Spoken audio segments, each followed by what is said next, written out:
Love Your Body Queen told her millions of viewers. Ladies!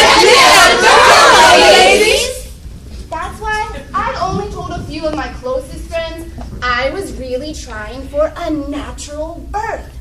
Deep in my soul, I felt like my body rocks. I can do this. Mammals do it. Giving birth is natural. But of course, I was also afraid I couldn't do it. So afraid. Sometimes people be hesitating. The government must respect the will of the people. The government serves people. Okay, where should I start? Why don't I start what I thought birth was all about before the baby arrived? To me, birth was all about the loud, frantic rush to the emergency room. Have you ever seen that scene in I Love Lucy where Lucy is pregnant and decides she's gone into labor, so she tells Ricky, "It's time!" Wait, it's time? I love that scene. Ricky is running around frantic, screaming, It's time? Oh, it's time? Yes, it's time! He finally managed to get and rush him off to the hospital, forgetting Lucy. To me, birth was all about the craziness. My sister had a baby when I was a teenager, a total nightmare. I was like, who wants to go through that? My perception of birth came from my mother. She always told me. You were an easy bird then. That's what I thought. When my mother had me, she was insistent with the doctors and nurses when she got to the hospital that This baby is coming out! they said, no, absolutely not. And as she tells it, she looked down and my head was practically out. I thought birth was a joke. All of that grunting and screaming. I thought that woman needs to calm down. My perception of birth came from those sex education classes in high school. Sex was totally devoid of love, and birth was something that bad girls did to punish their mothers.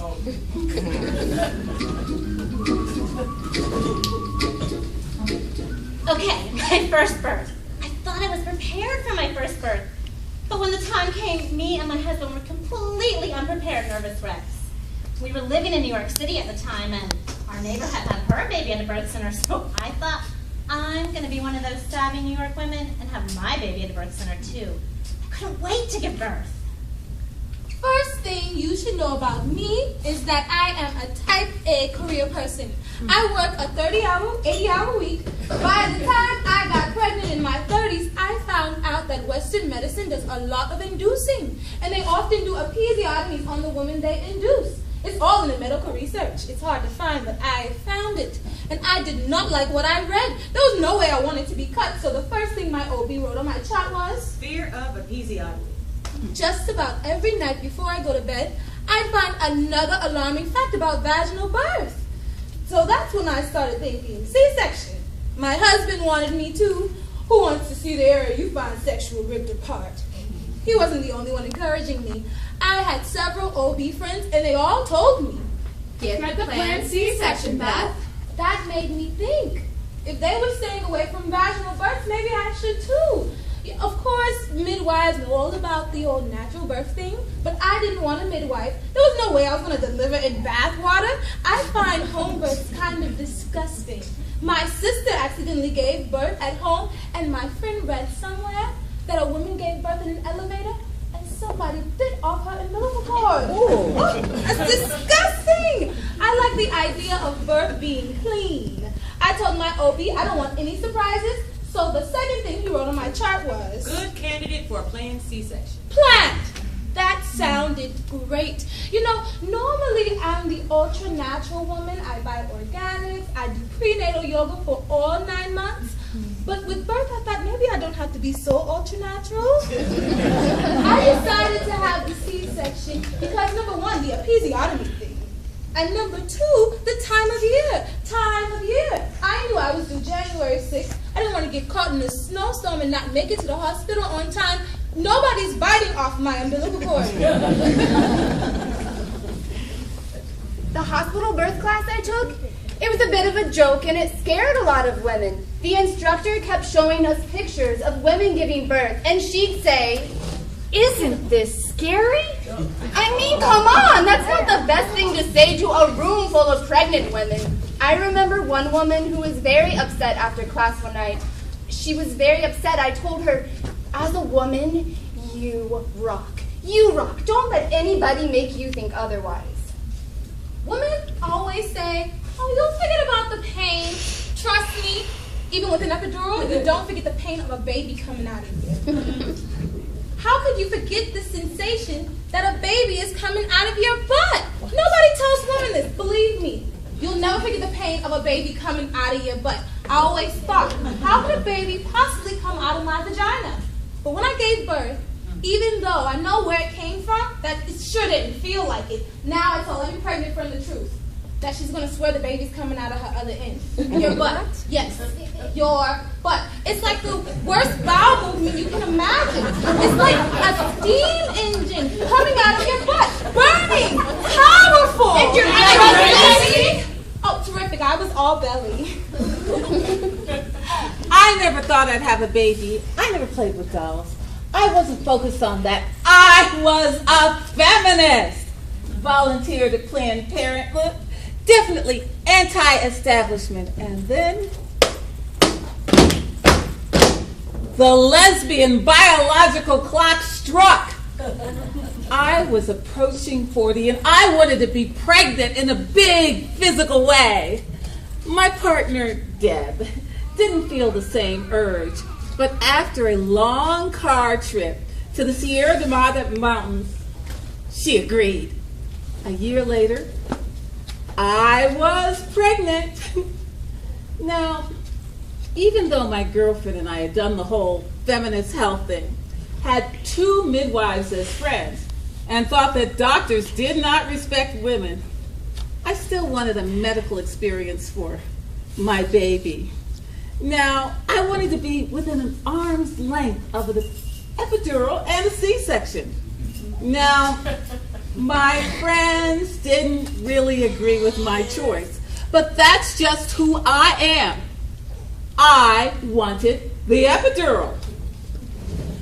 I suspected I was pregnant the morning after I conceived. After a night of passion with Justin, I know for sure that's when I got pregnant. I took a pregnancy test a week later, and I was right. So I kept going to the same OBGYN practice that I've been going to for about 7 years, and I generally felt comfortable with them. But I'd never been pregnant before either. And now there were a couple of things that were really starting to turn me off about them. Like there was this one doctor. Whenever I would show up for my prenatals, he would look at me and say, Lisa, you were so pregnant. Now, maybe he was trying to sound cheery or whatever, but to me it sounded like, uh-oh, you crossed the line, and now you're one of those. You're no longer young, thin Lisa. At about 6 months pregnant, I talked to a coworker of mine who had a 9-month-old baby with these same doctors. When I was going through my intense labor contractions, well, the doctors came in cracking rude jokes about some girl they both dated the weekend before. It got so bad, her husband had to confront the doctors in the delivery room.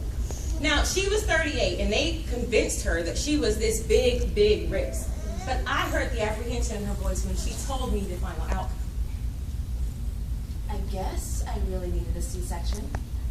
I guess I just needed to be happy that my baby was healthy. I mean, I get the healthy baby part, but what about her? My birth plan was whatever they wanted. My doctor told me to take the hospital childbirth class, so I took it. At the class, the childbirth instructor taught us all how to breathe with the contractions.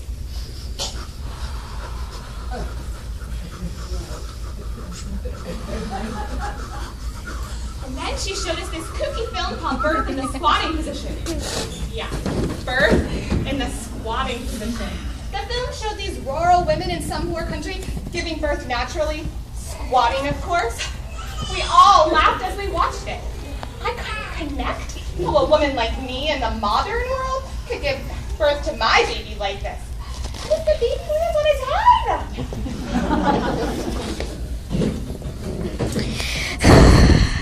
I started disliking my OBs. Your insurance is so bad, I'm not even being paid for this. I'm doing this for nothing. Gee, thanks. That made me feel great. He had lots of experience and lots of book knowledge, but he'd obviously never taken a class on compassion in med school. For 6 months, my OB had me come in every month until at the 7th month, my husband's company changed insurance providers to much better insurance. And then my OB had me come in every week. I said, look, I don't think I need to come in every week. I'm the picture of health. And what part of this conversation don't you understand? What part of this conversation don't you understand? That's right. Please tell me you left him. No, I stayed. Why? Your birth is just one day.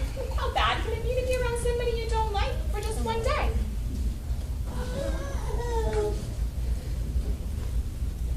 So, at about my 33-week appointment, I decided to make the switch from obstetricians to midwives.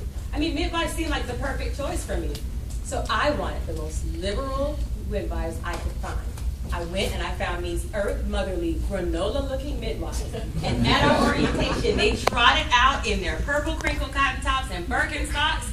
Oh my goodness. At our orientation, they showed me a video on how to give birth naturally. They gave me films and books to take home. They gave us a tour of the birthing center. It had wide birthing tubs, mahogany wood everywhere, pretty pictures on the wall. Everything looked great. I was so into my body when I was pregnant. I just loved the fact that my body was made to do this. So I decided to invite a lot of my family members to my birth because I wanted them to know that women were made to give birth. I didn't want them to think that pregnancy was this ugly condition or something that something was wrong with me. So I stayed in this intoxicated state of birthing bliss, reading books like From Birthing From Within and I'm the Birthing Partner, only really coming out when I'd walk into my prenatals. All of your tests seem to be in order. Can I see my tests? See your tests. Well, yes, I'd like to see my test results. That's not necessary. Not necessary? You know, when you're in the middle of something, sometimes you just don't see what's right in front of you.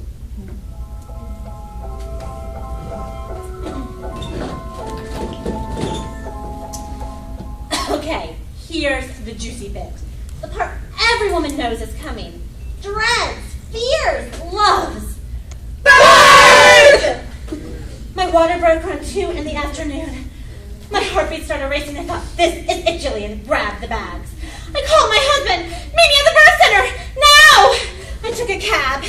I remember the cab driver was this nice guy from Istanbul. Right. I think he had his PhD. My wife gave birth to our 5 children in Turkey. She was knocked out for each one. I remember thinking, that's not going to happen to me here. That's something people in small foreign countries like Turkey do. I'm in America. Oh no, that would never happen to me. I'm giving birth with midwives at a birth center. In my country, midwives are what rule women who have no money use. Oh no, midwives are wonderful. They're much, much safer than... Here we are. Good luck. Thanks. I walked into the birth center. Hello, how's the baby? How long have you been in labor? 20 minutes. Let's let the midwife check you. Great.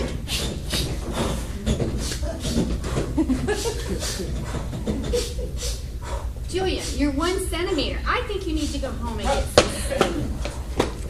Oh, sleep? But my water broke. My bags are packed. Where is he? Where's my wife? Honey, I'm here. Did you have the baby? I think we should go home. Go home. We felt pretty down after that. Stopped the whole panting routine. My husband held my bags and we took a cab back to our apartment. No contractions. Not one tightening sensation in my whole body. But I'm not someone who ever feels sorry for themselves. I've read that castor oil can help speed up labor. So that night before bed, I drank a large glass of castor oil. Uh-oh. 2 hours later, the poop cramps started. Oh, cramps!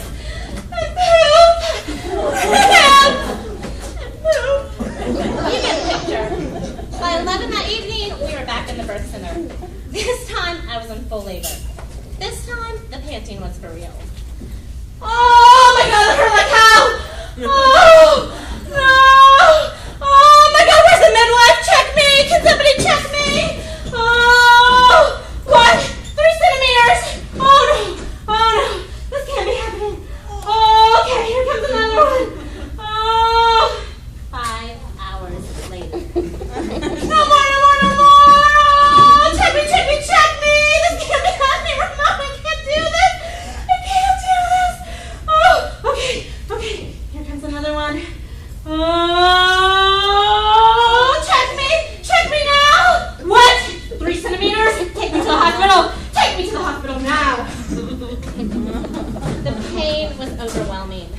mind-blowing pain.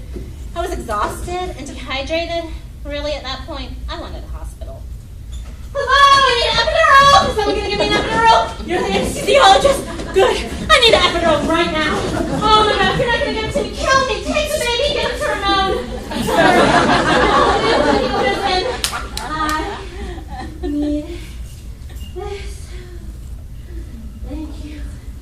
Thank you. I must have thanked the anesthesiologist a million times that morning. She was like a knight in shining armor. That epidural took me to a very dark and lonely place. 2 hours later, I delivered my son lying flat on my back, numb from the waist down. I felt nothing. Nothing. Surprised I was able to push him out at all. Really doesn't make a lot of sense. After birth number 1, I wanted the drugs, the epidural, the whole package.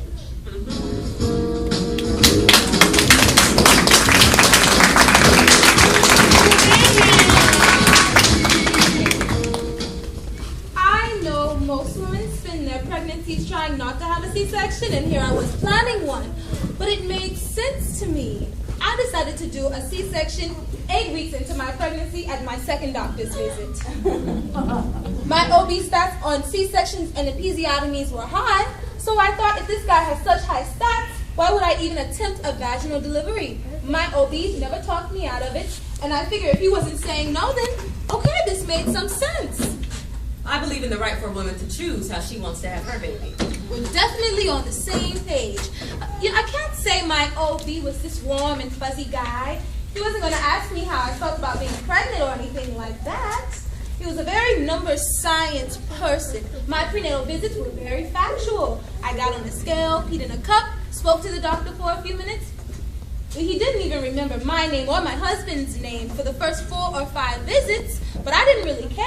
I only cared that he was a good surgeon. My husband felt a little different. It would have been nice to have him remember our name. I can understand that, but we really weren't paying him to remember our names. We were paying him to deliver a healthy baby.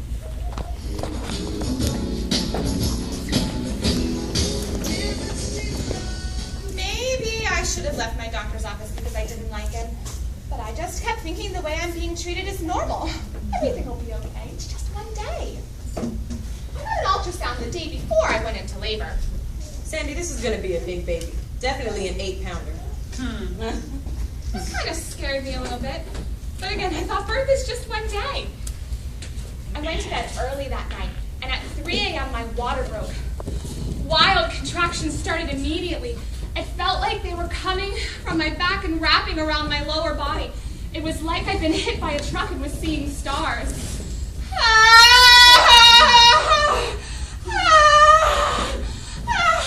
Ralph! Call the car service! But instead, he called his mother. His mother?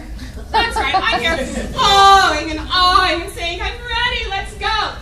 And he thinks his mother will know better than me if it's time to go to the hospital. Luckily, she's a smart woman. Take your wife to the hospital now! Yeah. We got to the hospital about 30 minutes later. I was throwing up. Somebody changed me into a hospital gown. I was totally out of it. The nurse checked me and I was 4 centimeters. You ready for your epidural? I never thought to say no to the epidural. Every woman I know gets the epidural. After I got it, I had some sensation in my body, but not much. Slept for 5 hours. Still took another 18 to get to 10 centimeters. I wasn't allowed to eat or drink. They gave me Pitocin and fluids from an IV, but basically, I just laid there waiting to push. All right, Sandy. This is what I want you to do. Open your legs.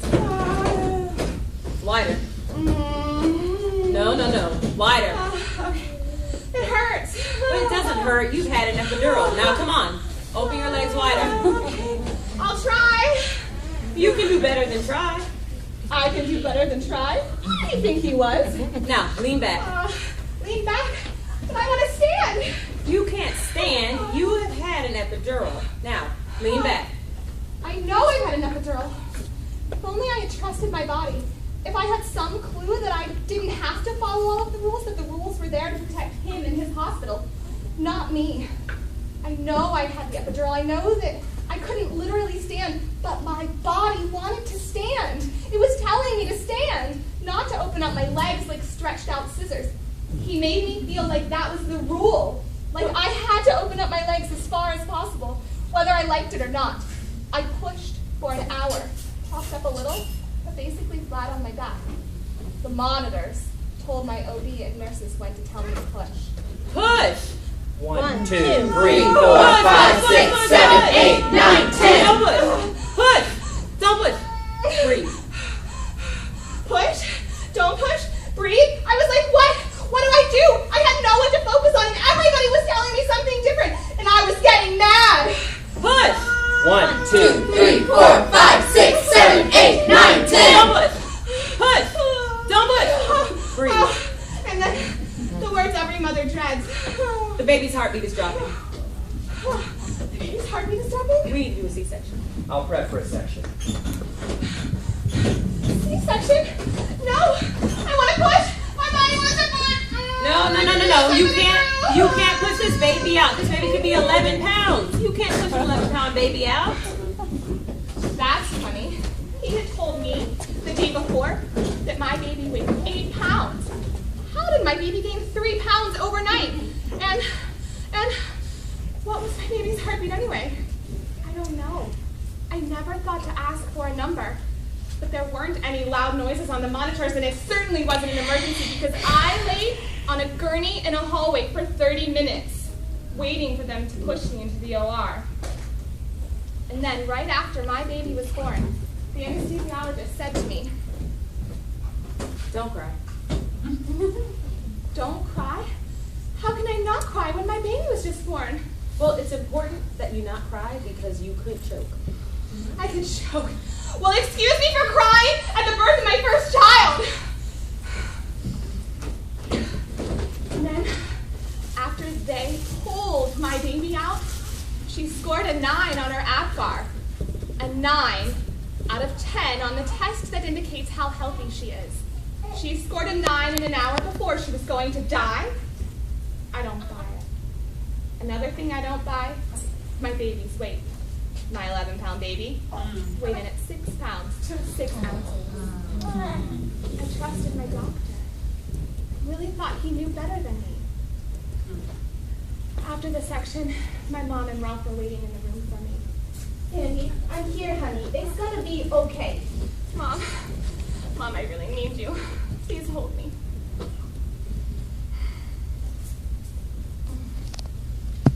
About 2 days later in the hospital, I started feeling like something was going wrong. I was throwing up, unable to eat. It was really bad. Projectile vomiting. Nurse! Nurse, please! I need somebody to help me! Nurse, please! Help me! For 45 minutes, I was ringing the nurse's bell, trying to get someone to come in and help me. Finally, a friend walked in, and I asked him to get a nurse for me. What's the problem?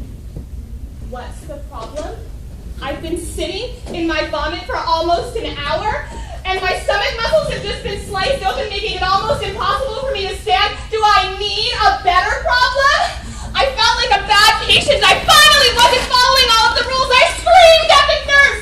You're in the happiest place in the hospital, the maternity ward. Why aren't you happy? They treated me like how dare I ring their bell. Meanwhile, after a Congo line of doctors paraded through my room trying to figure out why I was throwing up and running a fever, they found out I had a paralyzed bowel brought on by the C-section. I was in the hospital for 10 more days, and even after I went home, my body didn't feel normal for over a year. But birth is just one day, right?